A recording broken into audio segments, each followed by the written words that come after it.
we're back with Unforgettable Conversations, Season 4, Episode 11. Today we have our special guest, the host of Relate to You podcast. At least one of them. At least one of them, Cass, my beautiful wife. How are you guys doing? Hello. All right, guys. Today we're going to be having a couple different topics about us, honestly. Just going to lay it all there. Lay it all out. Air it all out so all you guys can see what we're doing. Today we're going to be pretty much hitting a couple topics about marriage, relationships, and the unknown. That will be known after you finish this episode. So, you have the topics, so let's go ahead and get into it. Alrighty. So our first topic is how to navigate relationship challenge or challenges. And it says, discuss ways to maintain a strong relationship and handle communication issues, disagreements, and conflicts that arise. So how do you deal pretty much with relationship challenges, would you say, with moi? I run away from them. I hide in the room until the noises stop. The beating stuff. The beating stops. No, I normally go to the room, put as much clothes as I can, and then take the beating like a man. Nice. Yeah. That's why you needed layers. Yeah, that's why I need the layers as cushions. No, I'll probably say I think we do a good job at it. I think we're really good at communication. I think we're really good at problem solving as well, our own personal problems. When it comes down to relationships, I feel like a lot of people lack in these areas. I feel like, in a weird way, we excel. And it's also because when we got married, we were already at a different, I guess you could say, stage in our lives. Normally, a lot of people get married pretty young, as far as like some of our friends, some of the people that are pretty much, we are the groups of people that we would look up to, got married very young. Mm-hmm. Our parents being examples. They got pretty much married, I want to say maybe 5, 6, 7 years, maybe even up to 10 years younger than when we got married. Mm-hmm. And I'd probably say that they kind of had to like figure it out as they went, versus us, it was more of a... Definitely not 10, sorry. I have to correct that, because then there would be like 18. Or not 18. We got married at 24, 25. My mom was like... She was not 15. Oh, no. Because you said 10 years, and I was doing the math, and I was like, no. No? That would have been way too young. No, years. like about... Oh, yeah, like that's true. I don't know why I was 4 thinking... or 5 years. My math is all over the place, okay? Don't believe me. Actually, believe me. No, yeah. So then it would be like 5 years younger than us. 4 or 5 years. 4 or 5 years. Not 10 years. But still, that's a lot of time to reflect and really grow as a person, especially if you're getting married at that age and starting a family shortly after. Right. Yeah, so it's definitely like everything's getting thrown on your plate, and it's like you have to figure out a way to pace yourself, but you're going to have to eat all this stuff. I think, yes, I do think that we are better at communication now, but I do think that there are a lot of things that we've grown in, because I do think that one of the key strengths when we first got married was the fact that we were friends, as it is. You know, you were my best friend, and so that helped with the communication, because it was already easy, or relatively easier, for me to communicate with you about how I felt. But right. I think it was also a bonus that I tend to wear my heart on my sleeve, and so it was hard for me to conceal all the time how I felt, because you could tell within my face, or you could tell within my behaviors, that I was hurt or upset.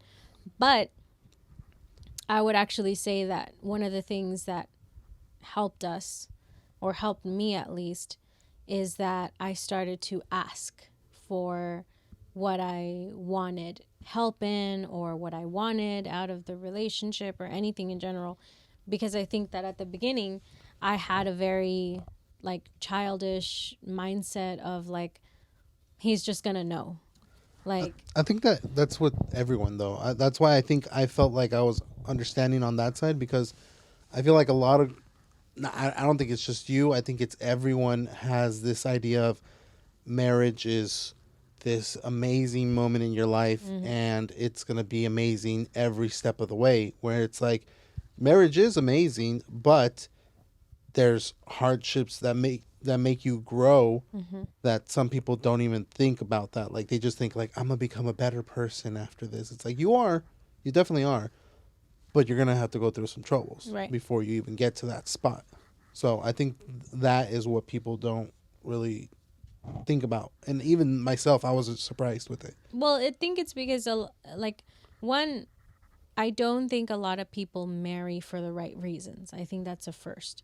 I think we talked about this personally a couple of weeks ago about how is it that, some couples end up, divorcing after 5 years, after 10 years. And a lot of the times, if you kind of trace back to why they got in a relationship, oftentimes it's out of, convenience maybe, or they're trying to get away from home, or they were just attracted to the person and that was the primary reason why they wanted to be with that person. But there really wasn't any foundation in that relationship. And I think that that was one of the things that we had. And I think that's been our strength because even though, yes, we've had like difficulties in communicating at times, there's always that like foundation of like, I know I married this person because it wasn't for money, it wasn't for looks, it wasn't for this. It was because I wanted to spend the rest of my life with this person. I trust this person. But as far as like how we like deal with challenges, I think I think it's still something that we're still working on. Like I think we're better now, Mm-hmm. but I definitely think that one of the things that has helped us is like you used to do this with me. Cuz again, guys, you guys might not already realize, but Joel is the peacemaker. He's definitely like I put out the fires. he Okay, puts out the fires, I he's stopped the fight. very like it's very rare that he's upset. Unless it's like, I don't know, like I'm She ate hungry my or food. something. But like for the most part, he's very like I'm okay. I'm not going to bring stresses from work home. That's always been your philosophy. Whereas for me, unfortunately, I'm kind of short fuse and I have not the best patience at times. And so I remember like the first like month of our marriage, I'd be like washing dishes, like very cliche, but like I'd be like, dude, like I want you to help me. And then I'd be like, he'll come down on its own. And he's rational, he's literal, he's like communicated. And so I just be like, if I just click this plate just loud enough, it's gonna click. And it wasn't always like that. And then he'd come and give me a hug or a kiss or something very sweet, very caring, very loving, and I'd be like, get away. And it's because I've been boiling with like anger of like I need help. Now, almost 3 years down the line, it's easy for me now. Now it's like, okay, I'm not going to take that mindset of, oh, if he doesn't do it automatically, he doesn't love me. It's if I ask him and he does it, that just shows how much he loves me. And so now I'm just like, hey, babe, I'm tired. Can you help me with the dishes? And what that applies to like so many different Oh yeah, things, it could be one of hundreds of things. Taking Stella a shower, washing some clothes, taking the stuff from the dryer to the washer, and vice versa, the washer to the dryer, Right. and yeah, just cleaning. I mean, most of the time, believe it or not, on like Saturdays, we kind of just split off. She'll tell me like, okay, you got downstairs, I got upstairs, and that means everything downstairs, I gotta clean it. So if it's the dishes, if it's the living room, if it's Stella's area where she sleeps, if it's pretty much making sure she's got enough food and water, if it's just pretty much picking up all the trash and taking it out, it's like that is encompassed. But she's also up here, not just lounging around. She's doing her part as well. Right. Yeah. And I think with that, I think another way that we've handled conflict is by understanding that just because I may not do something doesn't mean I don't do anything. Or you don't do this one thing doesn't mean you don't do anything. And specifically, like if I only focus on what you don't do, then I'm going to be unhappy. But if Right. I really pay attention to what he does, then that's where appreciation comes in. That's where like that value comes in. And as a very basic example, I never take out the trash. I think I've taken out the trash maybe once or twice in the last 3 years. Like it's rare that I'm going to take out the trash. And he's not resentful that I don't take out the trash just as much as, for example, for me, I mean, it's not that you haven't done it, but I'm primarily the one to clean like our restrooms, like because I have a method of how I want to clean, and that's another like Yeah, pet peeve of mine. Like same thing with the I will let you in the groceries. fridge. She I doesn't let me in the fridge at all. When it comes down to groceries, I'm over here like I can help you, but she's like, nope. just no. Like just Go go sit down. organize the trash bag, or not the trash bags, but like the bags. Take out the trash. Take out the stuff. trash. Get all the extra stuff that she's gonna be like. So we like remove the egg carton, put it in the trash, and true. like we put the eggs inside the egg tray and all that extra stuff like bags and whatnot. It's like you're disposing of that. I'm organizing. So Yeah, I do a deep clean on the refrigerator. And so I think that we know, like, okay, this is a role that I have and I'm going to go ahead and take it. And it also, we've now grown in trust that, okay, my partner is going to communicate with me the day that this is something that they either don't want to do or maybe they are just too tired to do today. For example, if there came a day where Joel's like, I don't want to take out the trash, I'm too tired, do you mind taking it out? My response isn't, oh, but you're the one that takes out the trash, that's your job. No, it's like, okay, yeah, of course, like I'll go ahead and I'll help. But primarily I think the hunch is we help each other and we complement each other in a yeah. sense, you know. So So where I would be lacking, she would pick up that, and where she would be lacking, I would be picking up that. I have a question. How, because I obviously know the answer, but how would you recommend to someone who's either in a relationship, like new, or they're thinking about a relationship, how would you diffuse conflict with a young lady who is very emotional and very, like, and when I mean emotional, like she's a crier and she might, burst into tears. Um, that was a big sigh. I would probably say patience, patience. No, it's definitely going to be diving into something that a lot of guys don't have, Hmm. and it's empathy. Hmm. And that is definitely hard because most of the time guys think like just straightforward like, oh, this is broken, like I can fix it, or we'll just get a new one, versus the girls be like, this is sentimental, I've had this for X amount of time, even if we get a new one it doesn't matter because my memories are with this. So you have to be more,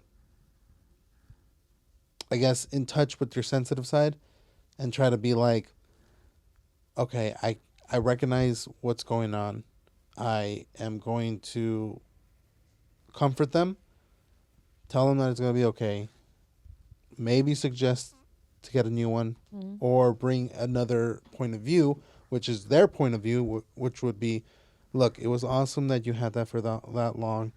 It broke, but now you can start new memories with this one. Right. That's how you. Oh, so basically, what you're saying is, like, try to understand them to the best of your ability, Yeah, and be patient be through patient through the emotions. the chaos. I think if you haven't figured it out, even though I think I'm much better now as far as like my maturity and my emotions, I do think at the beginning, again, very hard on my sleeve and just, feel all of the emotions, didn't always communicate in the moment what I wanted or needed. And I think that even though, yes, he was very patient and he was very attentive, you are very patient and very attentive.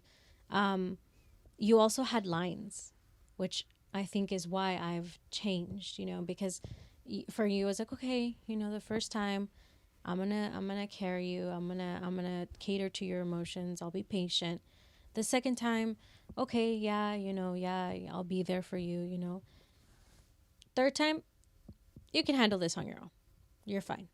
And you also did that, you know, and I think that that's what's also helped me as far, and maybe not every girl is that way, but I think it developed me to be a little bit tougher, and like, you don't have to cry about everything, you don't have to feel every emotion, you know. Right, right. And I think that like tough love mindset was also like helpful in dealing with some of the challenges that we faced. I think yeah, I didn't do it intentionally, but I think yeah, probably subconsciously I was doing a lot of that. Because of like your character, Yeah, probably. because I'm just more like progress. Progress. Next one. Okay. Next topic. Topic. It says balancing work and family life. We still don't have kids, but you know, just We have a dog. we have a dog. Share tips on handling the demands of work and family duties while maintaining a healthy balance. Read that again. So it's saying balancing work and family life. Share tips on handling the demands of work and family duties. I guess in this case, how do you handle the demands of work and maybe your husbandly duties while maintaining a healthy balance?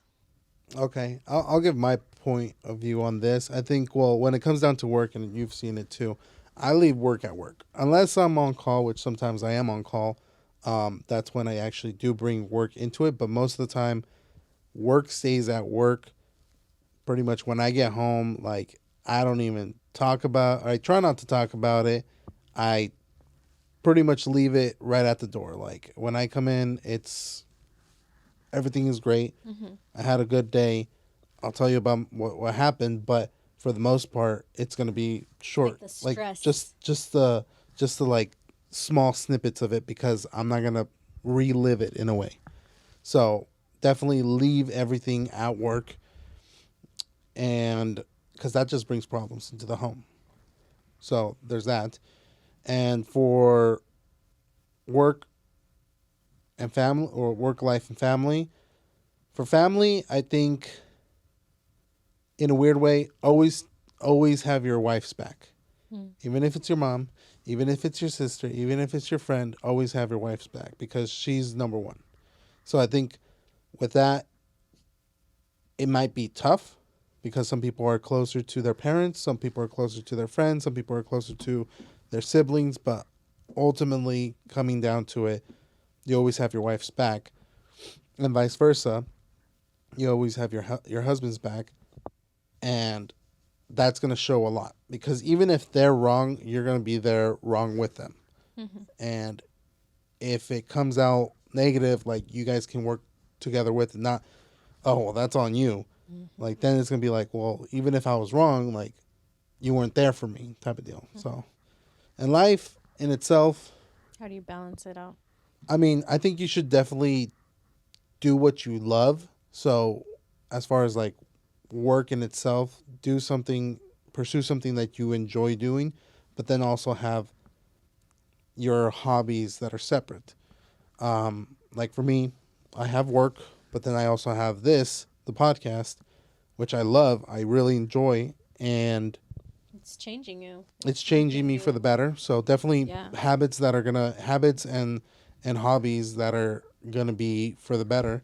So I would probably say, yeah, just as far as like life in itself, keep it separate from everything else and go from there. I think for me, the way, again, Joel excels in this area, I had a hard time sometimes bringing work to home, and the stress and the frustration at times, I would just, you know, share it, and I did see how oftentimes, like, as as a as a plumber, or even just, I think, as a man, his response was always, let me try to fix it, let me try to help you, you know. And then I was like, I don't want you to fix it, I want you to listen to me. And so I think even in that, I learned, like, okay, a lot of the times when you're venting, you know, your spouse is going to have your back and try to protect you and try to care for you. And I started to, you know, not necessarily withhold things or not share with him about my day, but I started to think of, like, you know what? I don't have to bring every little thing that happened at work at home, because this is my time with him. I've already been away from him for 8 hours in the day. why am I going to spend the next pretty much 4 or 5 hours of the rest of the evening that we have on just, oh, this happened at work, oh, this coworker, oh, this person, or well, whatever. Like, I'd rather spend that time with him and building. And so I think the way that I balanced work is, one, I don't think my work is as demanding, so I don't think that applies to us in the sense that, like, you're still, we're at work in a sense at home. So that was just a no, like a given. But I think the way that we've balanced it out is that, like, we take the time every day to talk.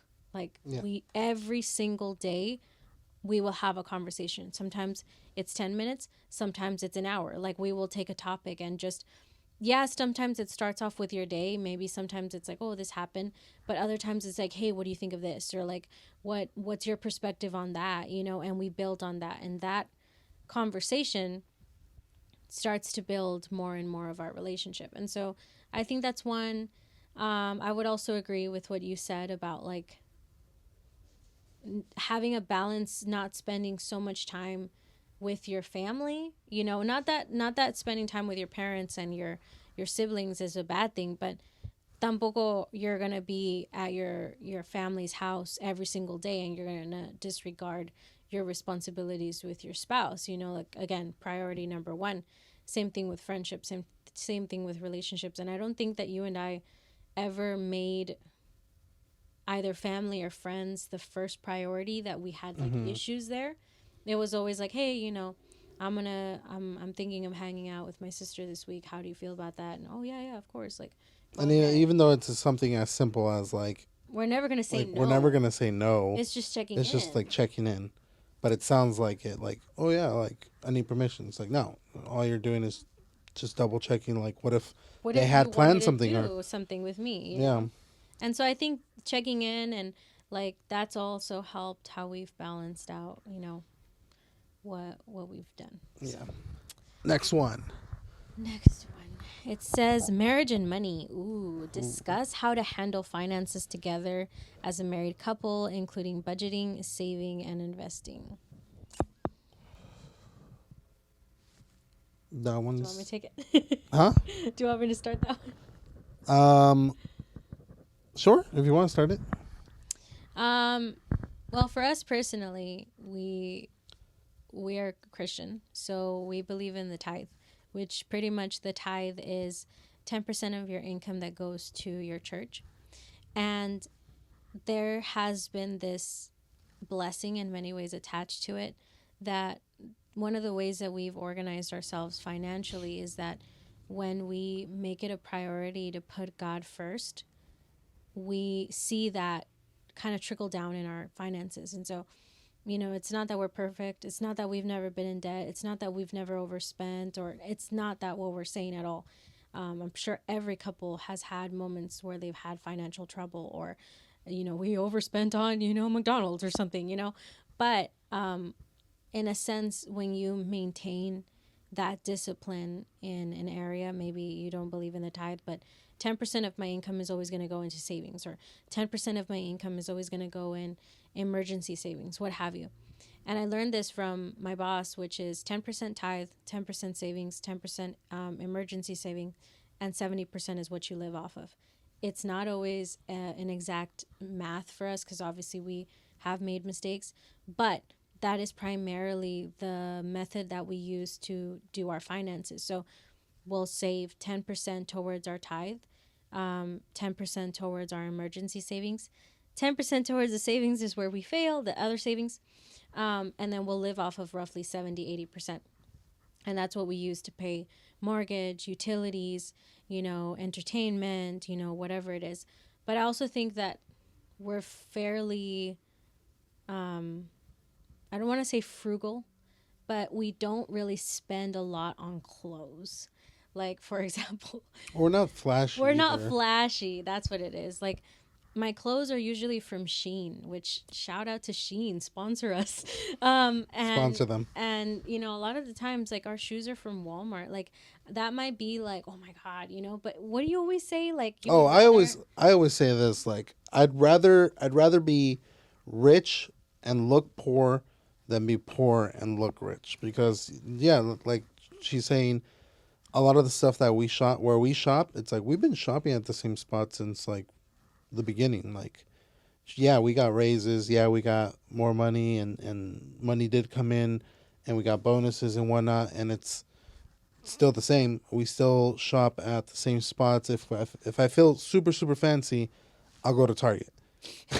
No, no, seriously, that is true. Like, there's a few things that I actually spend money on, and it's rare that I spend more on certain things because like my inner guilt comes in, where it's like, do I really want to spend $300-$400 on shoes? No, and Like, you're worse because you will dumb it down to this is 3 hours of work for me. yeah, I also dumb it down like that. It's like, okay, if this is gonna be $300, it's gonna be X amount of hours at work, and then that's just money that's out of like coming out of a project that I'm no longer gonna be funding or anything like that. So it's like, go to Walmart, pick up some $10 shoes. I think these were $10. Yeah. Yeah, I think go to we're- Walmart, pick those up. Pants, same thing, pick them up at Walmart.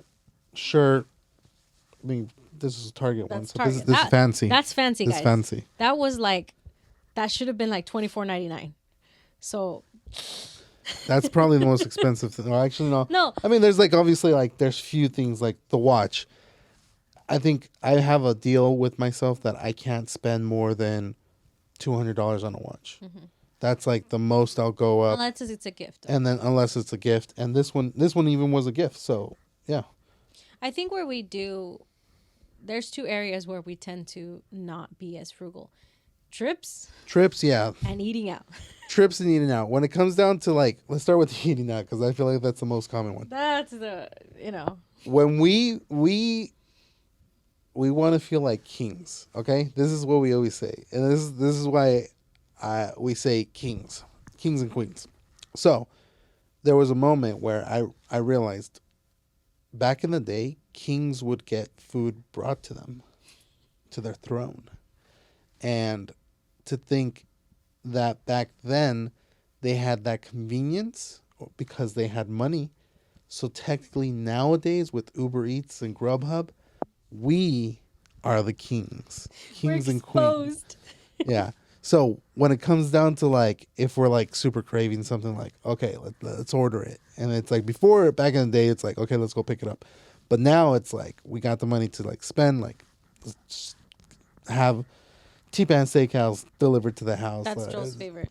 Toppers or Oh, Toppers is like Toppers is expensive. luxury. No, but That's honestly, like if we're fancy. I feel like Toppers is fancy because that's where the most of the like spending money goes, and I think that we fit because I'm thankful that I'm not the kind of person that likes brands, or not that I don't like brands, but like you, I can't always justify spending $100 on a bag because I'm like, oh my god, this is like 5 outfits on Shein. I'd rather go with 5 outfits on Shein or Ross or Marshalls than $150 on a Kate Spade bag or a Coach bag, you know?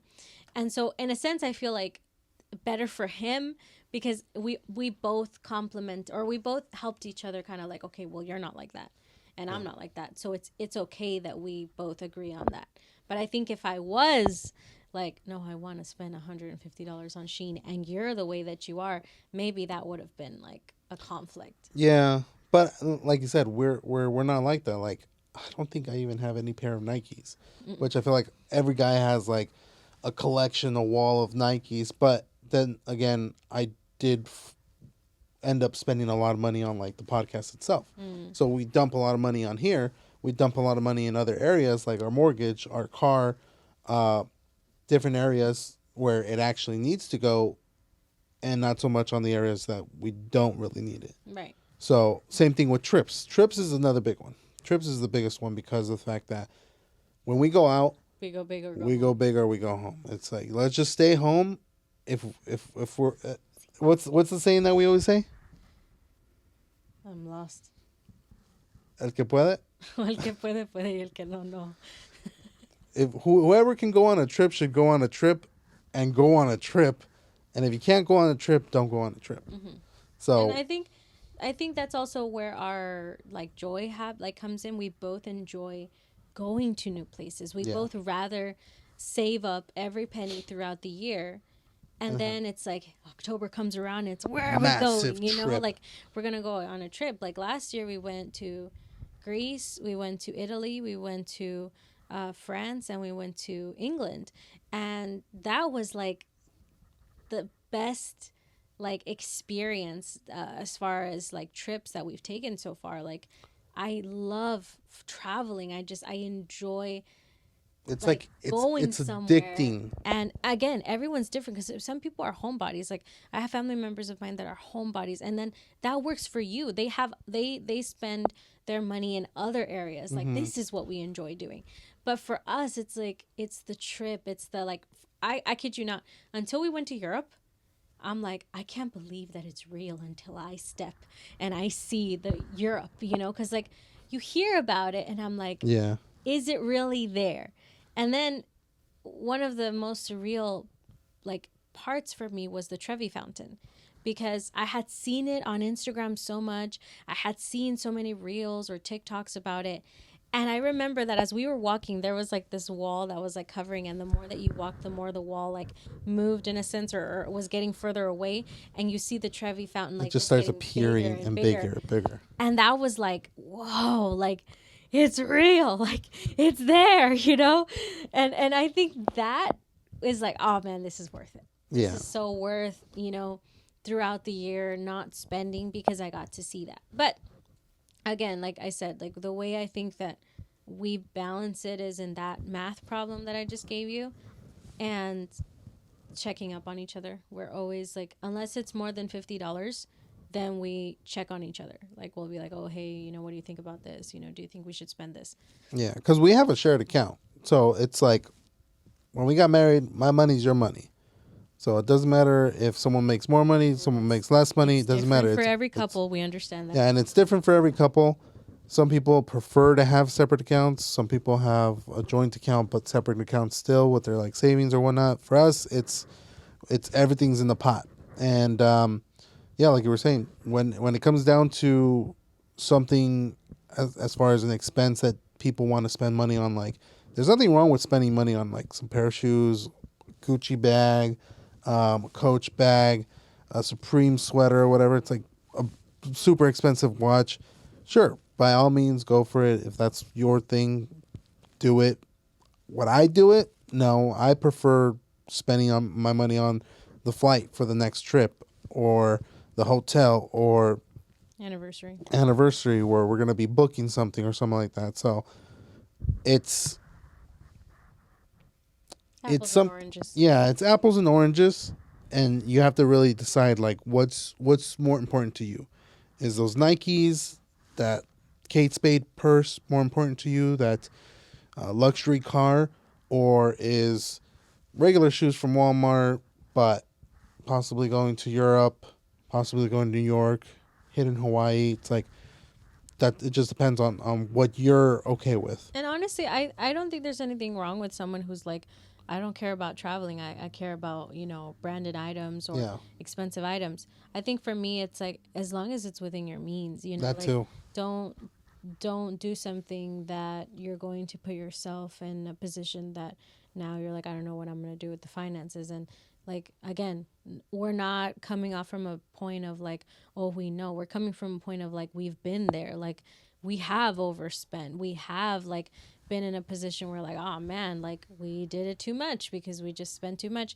So I think it's like that self discipline of like, we need to be on top of our finances is something that comes with time and comes with, you know, more and more practice. And sometimes you have those months where it's just like, oh, we messed up. And then there's those months where like, okay, we were on top of it. We saved, we were able to splurge in this area, you know, and kind of go from there. Yeah, because sometimes I think a lot of people where it becomes a problem is when people see their bills not as important as what they want. And that's where it really becomes a problem because they'll go for those that brand new thing that they want to buy, but they forget the bills are due. The electric bill has to be paid, the gas bill, the mortgage. So it's all about prioritizing your money and making it go as far as it can, and then also playing it safe with emergency fund money, savings, and preparing for your future with 401ks, pensions, whatnot, and life insurance and whatnot. So yeah. Recommend Dave Ramsey's. Oh yeah. What was the book title? I am Um, out right now. It was his like baby steps. the baby steps. I forgot what The official title was. something. I know it has a snowball effect. Well, And then there's because he has a snowball effect book, I think, right. which is a separate one, but the one that I'm spacing out too. Either I feel way, like his here, I'm over here like it's somewhere over there. It's there. I'm trying You to want me read to it, look it but do you want me to look it up? I think It's- I'm looking at it right there, but Dave, you're not gonna be able to see it. Dave Ramsey. they're like it's because it's reflective, so it's like It's Dave just called Ramsey. Dave Ramsey's 7 Baby Steps. no the money makeover. Oh, the total See? money Yeah, makeover. Money Makeover. Okay. Total money makeover. This helped us a lot, guys. That's a great book because honestly. it helps everyone in all areas. Like You could be financially sound or financially not sound, and it's such a great book. yeah, I mean, like we read this book after we got married, and it was great because it's like a lot of the stuff. It's like, okay, what steps are you supposed to take as far as like being responsible with your money, and a lot of it is like, get out of debt, get a savings account, get money into a emergency fund because there's always going to be an emergency regardless. Like Well, like I have them here because like honestly, like I'll probably like link it in the description because they're so good. The first baby step is save $1,000 towards your emergency fund. that's a good one. That's like I remember when we read the book. It's like I heard the audio. I'm not even gonna lie. I didn't read the book. I heard the audible I did both. I read the book and listened to the audio. and listened to the audio. And so like that one was like, how many times have you ever really realized how difficult it is to save $1,000? It is if you're not disciplined and you're not doing consistently. So that one in itself makes you feel like $1,000,000. Yeah. Then it says pay off all the debt except the house using the debt snowball effect. So if you have credit card debt, Credit or cards, you car have payments. car payments, anything along those lines, the way that it works is the snowball effect. So think of a snowball. It's literally like a little tiny snowball, and it's rolling down, and it's getting bigger and bigger and bigger and bigger until whoosh. Think of what's the film? Frozen. And there's a scene where one of the snow monsters just getting bigger and It bigger. gets bigger and bigger. And the way you do it is that you will attack the debt or credit card or whatever it is that's at the smallest amount. So let's say you have a credit card that's like $500 and you have another credit card that's like 1,000 and then you have a third one that's 5,000. Most people will encourage you to pay off the one that has the highest interest or the highest amount. And that could be the biggest one. And that could be the biggest one. But Dave Ramsey is all about, no, pay off the smallest one first, because if you do that, then you'll get motivation and you'll finish it quicker. So we've seen it happen. Like we followed this method of like, oh my gosh, we paid off a card, and you feel that surge of like, we can do the next one. And then you pay off another card and you're like, oh man, like it's awesome. And then the amount of money that you were putting in on the first card and maybe the second card, now you have enough to invest all of that in the third card. And so then it's just eating at it much faster. It gets and easier and easier to clear out whatever debt you might have. And if you clear out your credit cards, you start on the car. Exactly. And once you get to the car, you start on whatever other debts you might have and whatnot. So that's the one. And then this one is save 3 to 6 months of expenses in a fully funded emergency fund. So you would calculate how much I make or how much we spend rather yeah. On a month. on a month. And then you would add that to 3 months multiply or it by 6 3 months. or 6. And then you would save that amount. So let's say a month, we roughly spend about $7,000 or $8,000, whatever. Then that means that in 3 months you should have $21,000. Obviously, it would take you a long time to get there, but it's the next goal. And imagine how secure you'll feel once you have that point where you're like, okay, Right. if I lose my job, if I get injured, if I get laid off, if something happens, the car gets hit, like okay, well, at least we have 3 months worth of money to get back back Exactly. in good standings with everything.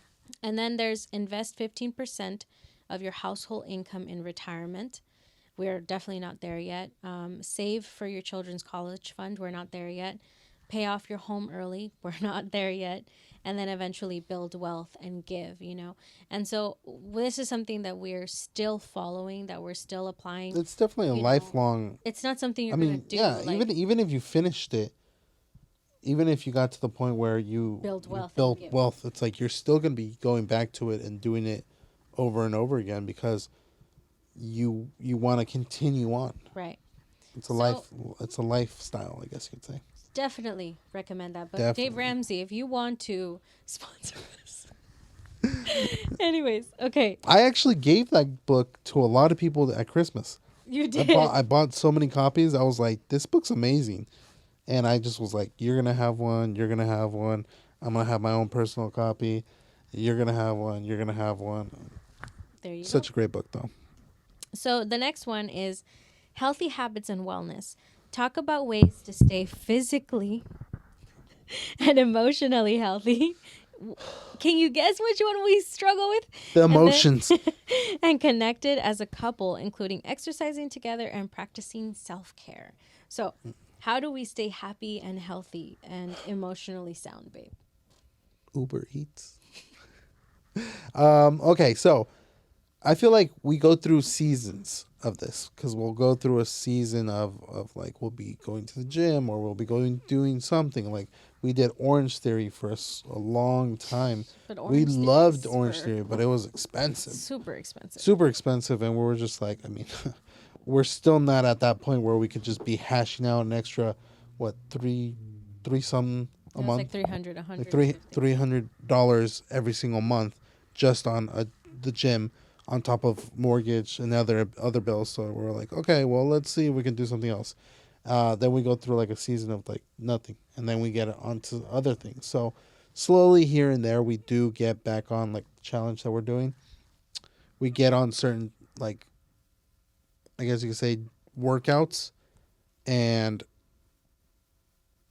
it's like a little roller coaster. So we work out, then we don't. Then we work out, then we don't. Then we work out, then we don't. But it's better than work out and then nothing for like an entire year until New Year's again or something like that. So I mean, I definitely, like, I think we still struggle with it, to be honest. I definitely don't think we're the model for physical fitness or Definitely healthy eating by any means. I think it's an area that it's an opportunity for growth in our area or in our lives. I think where we might be a little bit more, I mean, we've been doing what we need to do. We obviously, even though yes, we're saying that we do spend money on going out to eat and we don't eat the healthiest, but we actually do our part. Like as far as like drinking plenty of water, taking our vitamins, doing our part to go for a me. walk. More me than her. But we're doing our part to a certain extent. to a certain extent. I mean, I think the reason why I'm very like, I don't know, because for example, Joel's job is more physically demanding, and because of that, he's doing more exercise throughout the day. I sit at a desk 8 hours in the day, and so I know for a fact that it's an area that I'm really not, I'm struggling with. Yes, I've started to take vitamins. Yes, I've started to increase my water intake, but even in that, I struggle with. I think so far it's just,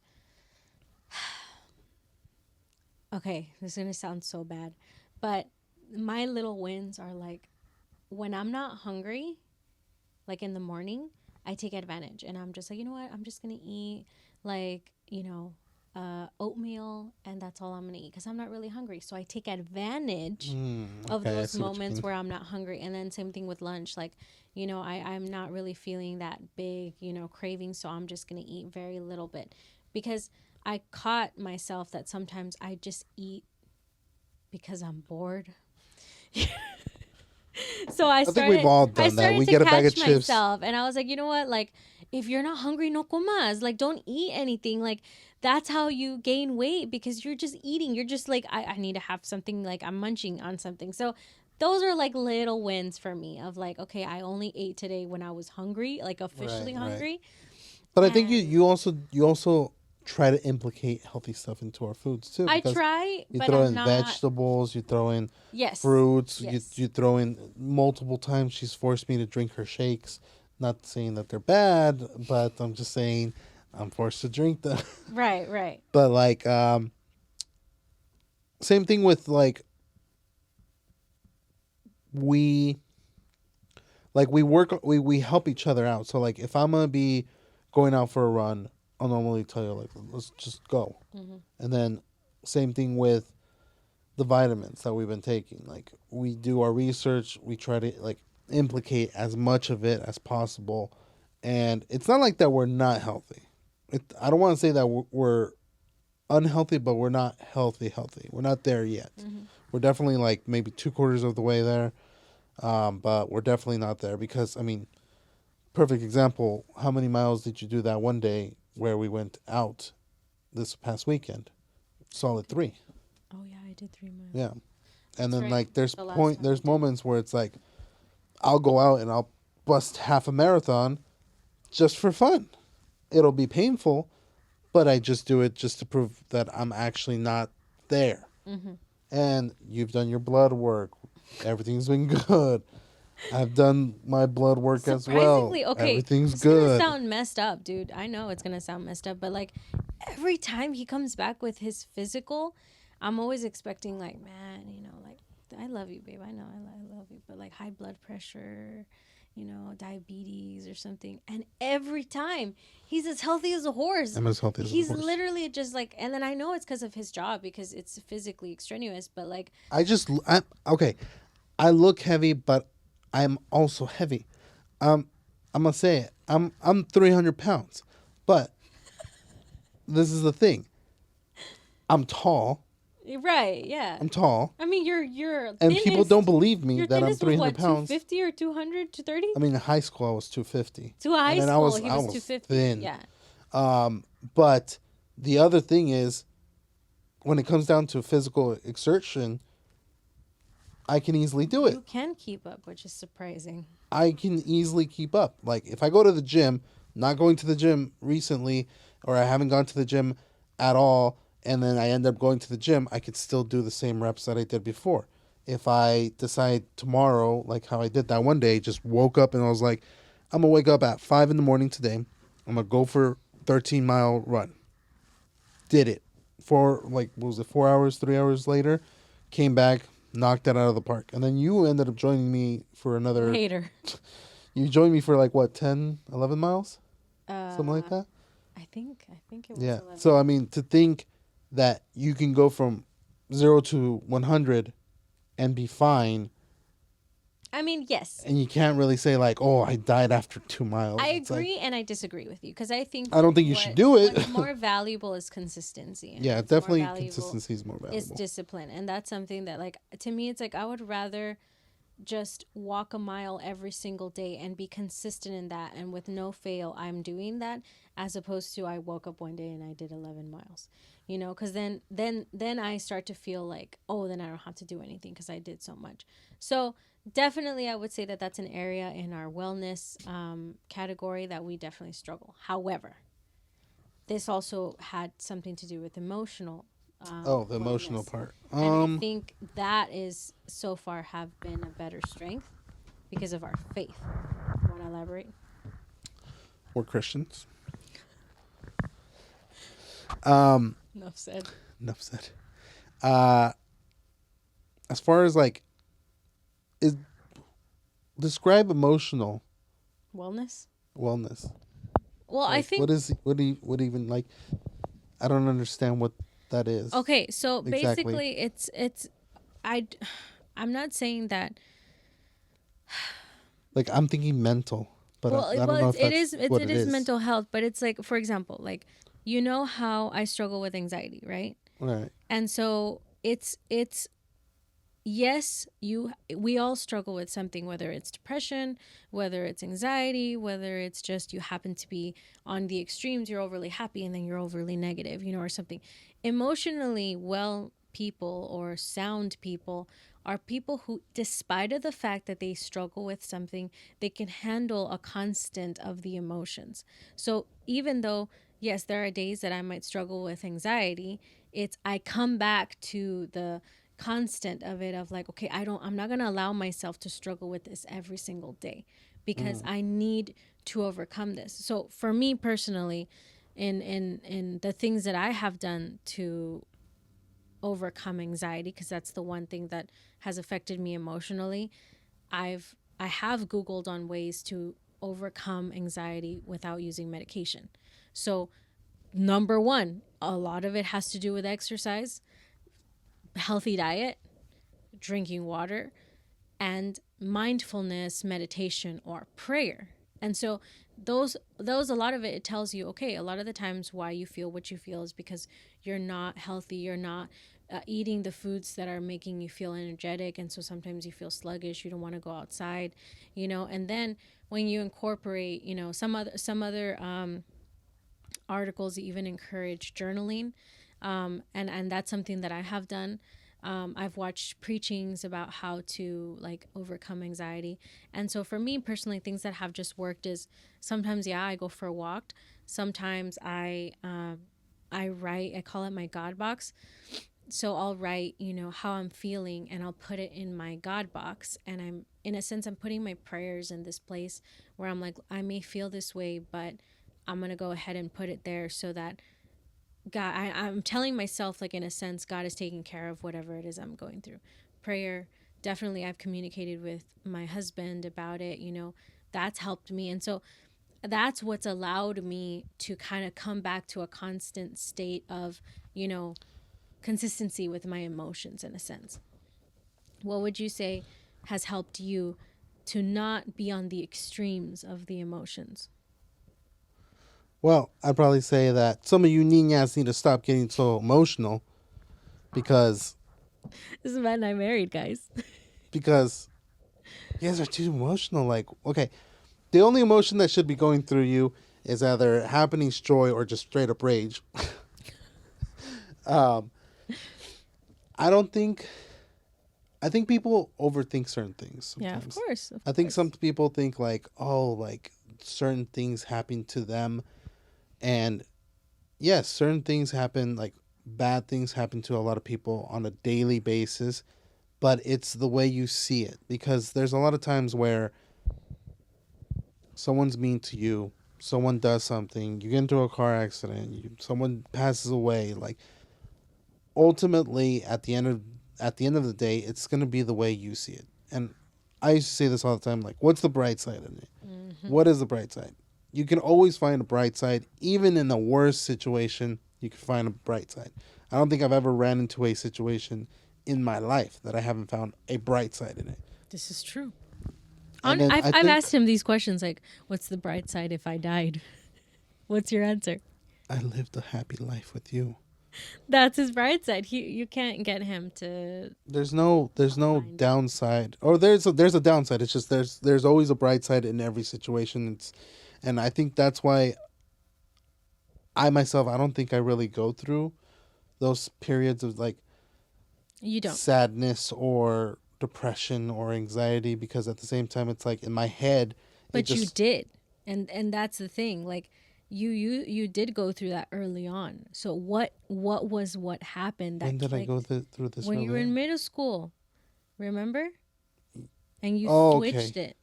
So she's referring to a period in my life that I reject. Middle school, I was bullied, and then I also was a loner. I was alone for a long period of time. So what I ended up doing pretty much was fifth, no, sixth, seventh, eighth Mm-hmm. grade. I would spend time alone by myself. I would eat lunch by myself. It was kind of sad, but not really, because it was the making of what I am today. Right side. Bright side was the process was amazing. Throughout that entire time, I worked on this, I guess you could say, and I realized, yeah, does it suck? Does things happen to certain people? Are certain people mean? Yes, they are. But at the end of the day, It's the way you see it. And the way I ended up seeing it at the end was, as long as I'm happy, that's all that matters. So I ended up creating this persona of what I was going to become when I left middle school. And that persona was, I'm going to do things differently. I'm going to get healthier. I'm going to get stronger. I'm going to get meaner. I'm going to get to the point where the past me will no longer be defined as me. So what I ended up doing was I joined football, did football for 3 years, and I ended up being more social. I ended up being put in situations where it was uncomfortable, but I had to go through it. And one of the big things was actually, I feel like that's one of the things that was the longest one to work on, was public speaking. That was one of the ones, because I was super shy back then. Yeah. And that one probably was the hardest one because it was so embedded in there that it was almost too hard to overcome. But through different strategies, I eventually was able to get through it. Even when I met you. Even when Even when I was still like, he was like, public speaking for him was like the worst thing you could possibly give him. He would do it. I would do it. He was a champ. It's I've like, always you're admired gonna get in there. that he's always had this mindset of like, yes, it's a challenge, but I can't let this like kill me in a sense. And I mean, you gave so many classes in our junior high level in our church, in our ministry. I mean, he even went upstairs. He went upstage and he gave kind of like it's called a 5 spot, but they pretty much give you 5 minutes to talk about like something that's happened in your life, something you want to share. In front of a lot of people. In front of like, I think there was like 200 people at that service, and he did it like a champ. Like, you've done so many things. And then here he comes and he's like, I'm gonna start a podcast. And I'm like, I mean, I'm all for it, but he doesn't like public speaking. He doesn't enjoy that. And that was also always something that like I didn't mind about him. It was always like, I accept that this is something that is hard for you, that you struggle with, because it comes easy for me. And seeing how much you've grown, like, I think that that's kind of a key as what I was trying to get at, as far as how we've managed to stay in the constant, is that the moment that I allow what I struggle with to overcome me and succumb me and become part of my identity, I've failed. So instead of me being someone that says like, this is my anxiety, or anxiety is just something that's a part of me, no, I reject it every day. I reject it because that's not a part of my identity. So I have to do what I have to do to expose myself to it so that I'm no longer afraid of it, but also I'm going to overcome it. And that looks different every day with whatever emotion it is that I'm experiencing, or whatever challenge it is that we're facing. And so I think that's why, like, in that sense, in that area, I think we are a little bit stronger because we challenge each other. And as you guys heard him, he literally was like, you guys are a bunch of niñas. That, like, you can clearly see the difference in how I am and how he is, which is why I think he's the perfect man for me. Because had I married someone who was like me and struggled with their emotions or was too emotional, we'd both be like, what about this? Yeah, but what about that? And what about this? Be locked up in a room, freaking out. And Joel's more like just kick like, the door open, stop. get out like, of here. This is not gonna happen. Like, why are stop. you worrying about it? And I'm like, yeah, what I am worrying about it. Like, I remember like there were little like things that early on like I would do when we got married, like kind of like, oh, babe, like I had a twitch. What if it's Tourette's? What if it's a disease? What if I'm like, it's a brain tumor? What if it's a brain tumor? You know, and in my head, I'm like, did you drink water today? Have you ever considered that maybe you're just dehydrated? Have you started at the basics? Drink plenty of water, and then see if your headache goes away. Right. So drink water. Oh yeah, what's that? So I think a couple days later, same thing. I think definitely challenging yourself, and then obviously for us, I would think prayer has a lot to do with it. We have definitely used prayer as a method for us to overcome fear or anything that we've just been overcoming. Like, we're going to get through this because God is with us. And then we've also learned, if God is closing this door, then it's for a reason. I'm not going to try to fight it. I'm not going to try to make it happen because it's not going to work out.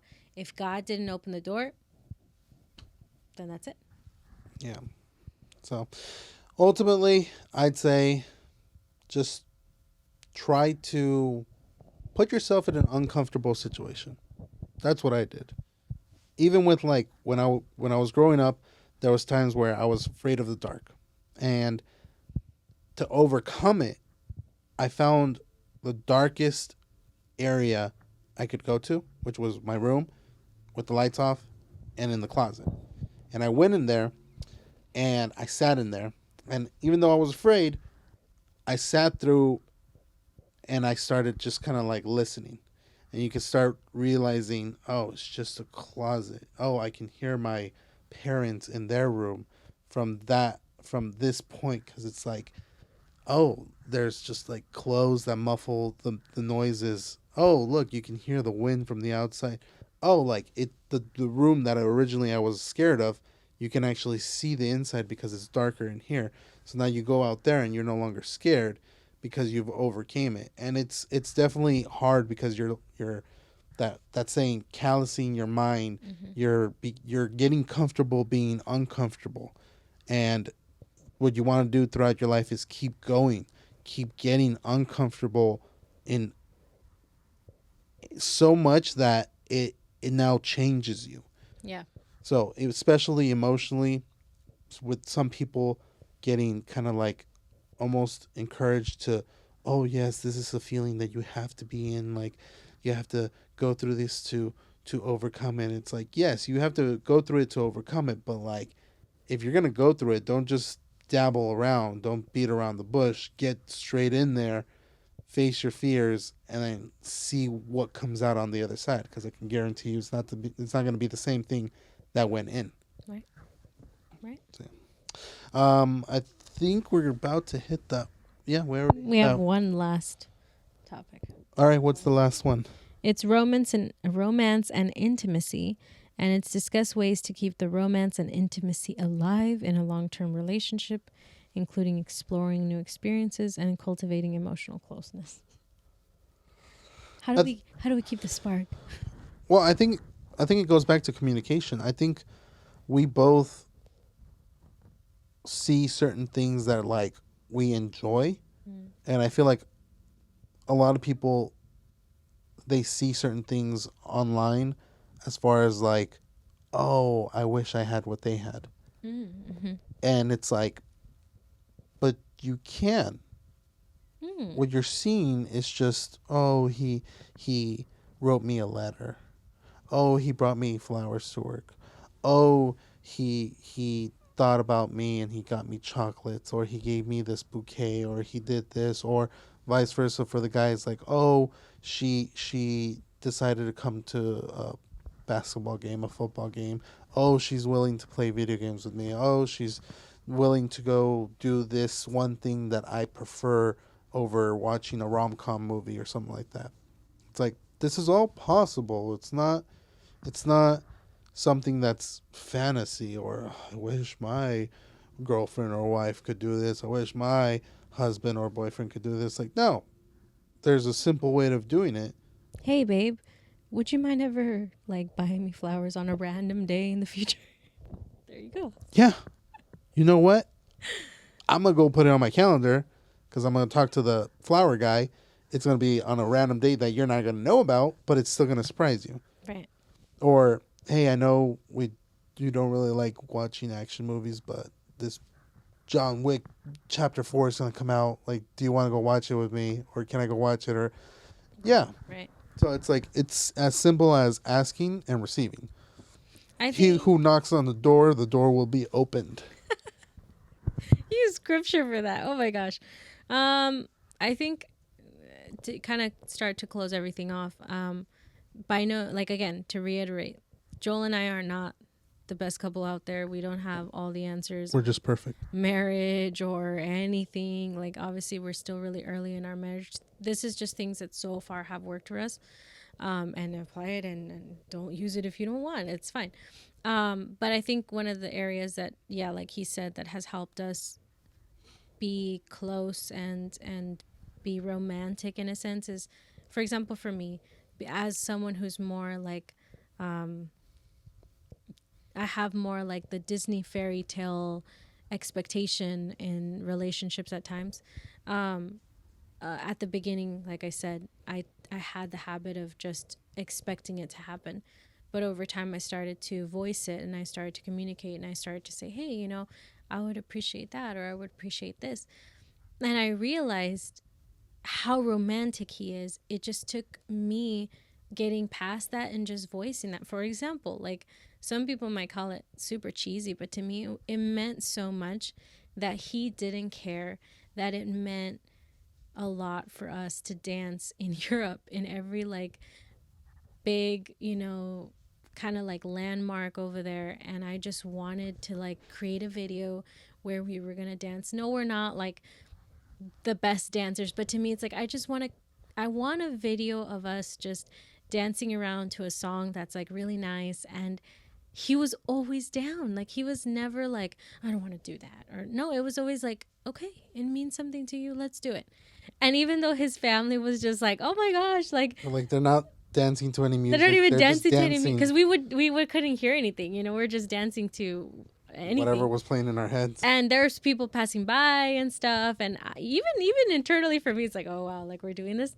But then when I put the video together, it was so special to me. It wasn't even for the likes. It was just like, it's like my version of like living out that fantasy that you see in like rom-coms or just different movies where like the couple like dances together.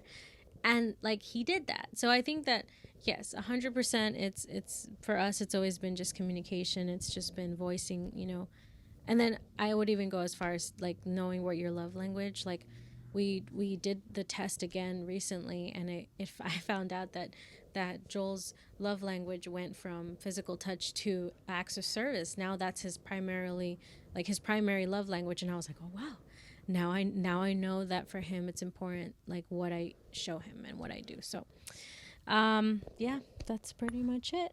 That is pretty much it. So recap: save your money, don't spend your money like crazy, don't be so emotional, Don't be a niña. don't be a niña, and get on your knees and pray to Jesus. Get on your knees, pray to Jesus, and also ask and you shall receive. Marry your best friend. Marry your best friend. And just have fun. Have lots of fun. And also, I think this is part of it. Create goals together. Mm-hmm. Don't just have your goals or your own hidden goals. Like, share your goals and then create goals together, because at the end of the day, they can come true if you have more than one person working on them. That's a good way to end it. All right, guys, we're going to end it right here. Go ahead and check out the description down below. There's going to be a link to Relate to You podcast. They are on Spotify. They are on YouTube. Check them out. Subscribe to them. And go on Instagram and check them out as well. They got their reels there, their clips, and follow them for more information. Go ahead and check out our Instagram account, and go ahead and like, subscribe, hit the bell notification, and leave a comment down below. Thanks, guys.